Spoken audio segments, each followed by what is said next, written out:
In this lesson, we're going to look at scaling objects in Rhino 5. Before we can scale anything, we need to build an object that we can scale. So in this instance, we'll just go ahead and build a box. So I click on my box icon here, and we'll go ahead and place that at the 0 world coordinates. And you can see it's now at the intersection of the red and green lines in all 4 windows.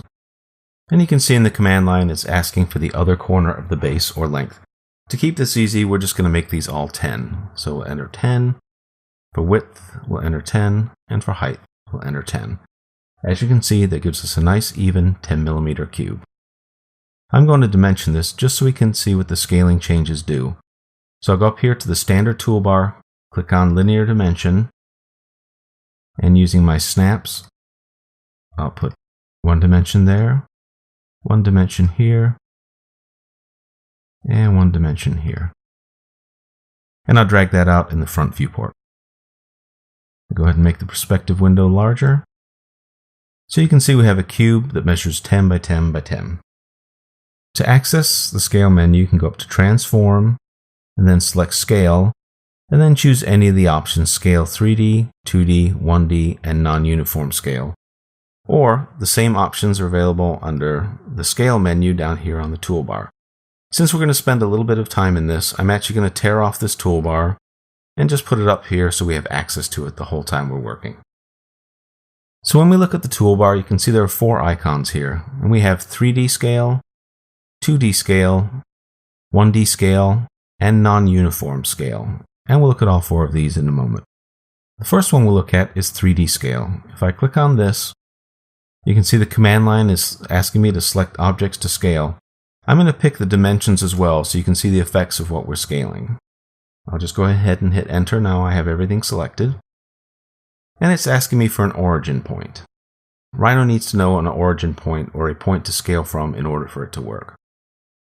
So I'll just click there, and you can see the command line has changed, and now it's asking us for a scale factor or a first reference point. We'll do this a couple of ways. The first way is by using a scale factor. So essentially what we're looking at doing is entering a percentage we want to scale the model. If I entered a 1, that would be considered 100%, so the dimensions would all stay as they are. If I enter 1.5 and hit enter, it's going to consider that to be 150%. And you can see, sure enough, it does scale up. Now all the dimensions are 15mm, because a 3D scale is going to scale it uniformly in the X, Y, and Z directions. Let me go ahead and hit undo just to get that back to where we were. Alright, I'm going to apply the same command, so I'll just hit the space bar. You can see it's asking again for the origin point. I'll click. This time in the command line where it's asking for scale factor or first reference point, I'm actually going to click right here. Now by doing that, Rhino knows the distance between those 2 points is exactly 10mm. So now any number I enter isn't going to be a percentage I want to scale, it's going to be an actual dimension I want to scale to. So I can be a lot more precise. Let's say I want to go to 12.25. So I'll type 12.25 and then I'll just press the enter key. And you can see instantly the cube's updated and it's scaled itself to 12.25 in all directions. Now so far I've been using an endpoint as the origin, but I don't have to do that. Let me go ahead and hit the space bar to apply the command again. And I'll switch on my midpoint snaps. And let me turn on Smart Track. So by using Smart Track, remember I hover over the middle till that turns white. And on this side I'll do the same thing. And then I'll move the cursor to the center and I get an intersection snap. So I'll click there. And now we're going to scale from the dead center of this cube. So let me go ahead and enter a scale factor of 1.5. And now we've scaled up 1.5 from the center of that cube. And I'll go ahead and undo that and deselect. So let's go ahead and look at the 2-dimensional scaling. Again, I'll select everything in the scene so that we can understand how this is scaling. I'll click on the Scale 2D icon. Again, it's asking me for an origin point. I'll just give it the end point. And for a scale factor, we'll enter the 1.5 again. Now you can see that it looks a little different. We have a dimension of 15, a dimension of 15, and this time the Z direction didn't change. It's just a dimension of 10. Remember, we learned previously, Rhino considers working in the perspective window similar to working in the top window and refers everything back to this construction plane. Let me go ahead and Control Z, and this time we'll move out to the top viewport and we'll do the same thing again. I'll hit 2D scale, click once for the endpoint. This time I'll give it an end snap, so now it knows that distance is 10 millimeters. This time I'll type 21.5 and hit enter. Let's enlarge the perspective viewport, and you can see sure enough we have 21.5, 21.5, and because we are only scaling in 2 dimensions, the Z direction has not changed. Undo that. And remember, 2D and 1D scaling rely on the viewport that you're working on for their reference. So we'll go ahead and hit 2-dimensional scale. It's asking for an origin point. I'll just click there. Scale factor, we'll type 1.5. And you can see if I expand the perspective viewport, we're looking at this cube from this direction.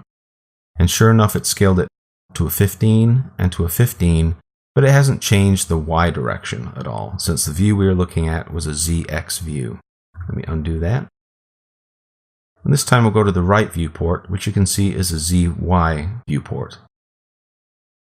I'll go ahead and click on 2-dimensional scale, come back down to the right viewport and click the end snap, and I'll type 1.5 again.